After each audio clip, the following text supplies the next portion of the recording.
Hello everyone. Before we get started, make sure to like and subscribe, and leave a comment saying where you're from and when you watched. That way, YouTube will continue to show you stories like this. Now, let's get started.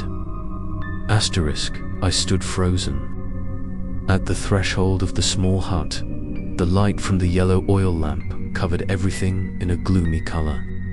Inside, my copy sat opposite the wooden table, his hand resting on his chin, his eyes looking straight at me as if he had been waiting for a long time. It was not a hostile look, nor was it bewilderment, but a calm and understanding gaze. Welcome back, Alex. The copy spoke in a voice exactly like mine, but more even and deep. I don't understand what's going on.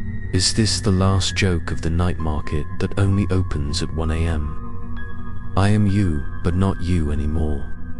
The copy continued. After you left the first time, I was created to fill the void. I stammered and asked, what void? Your life was missed. Everything you didn't dare to face. Every decision you ran away from, I lived for you. I walked into the room, my eyes never leaving the person opposite me. His every movement was like mine, as if he were a reflection in a mirror. But that reflection had emotions, life, and memories. I replaced you, go see Mum, for the last time. I kept the promise you forgot to your old friend. I lived a life that was supposed to be yours, he said, and pushed an old notebook towards May, opened each page, written in my handwriting, with things I never did, things I never dared to think. Asked him what was the purpose of the market creating you. It wasn't the market that created me, but you yourself. You didn't dare to live on, so I was born.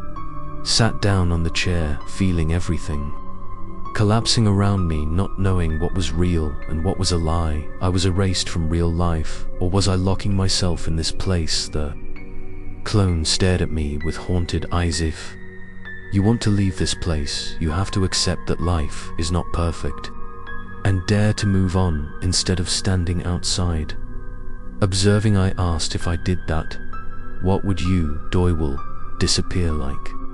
I appeared, but if you don't decide, I will replace you completely, and you will be buried forever in the deepest layer of the market. Nighty cold wind blew through the flickering lamp that seemed to be about to go out. Outside, the sound of footsteps and whispers echoed as if the whole market was approaching. I picked up the notebook and looked up at the copy one last time. Do you want me to come back? I asked. I don't want anything, I'm just the part you left. I've lived for you enough, the copy smiled. For the first time, tiredly, I closed my eyes and thought about all the things I'd avoided, I'd regretted, I'd lost. I took a deep breath and opened my eyes. That moment, the copy was no longer in the room, only an empty chair and a mirror.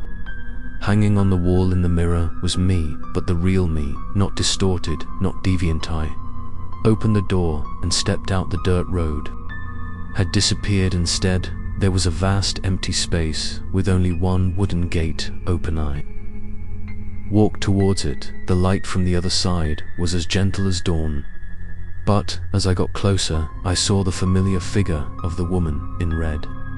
She stood next to the gate, fanning lightly, and said, the gate is always open to those who know who they are. I stopped and asked her if it was really over. Could I go back? She didn't answer, just nodded and disappeared. I put my hand on the door. My heart was pounding. My palms were sweaty. Wasn't sure what was waiting on the other side. But this time, I was willing to go forward. Not out of curiosity. Not because I wanted to run away, but because I wanted to live as myself. I pushed the door open and walked through. Watch Episode 7 to find out if the other side of the gate is reality or just another layer of illusion in the night market that only opens at 1 a.m.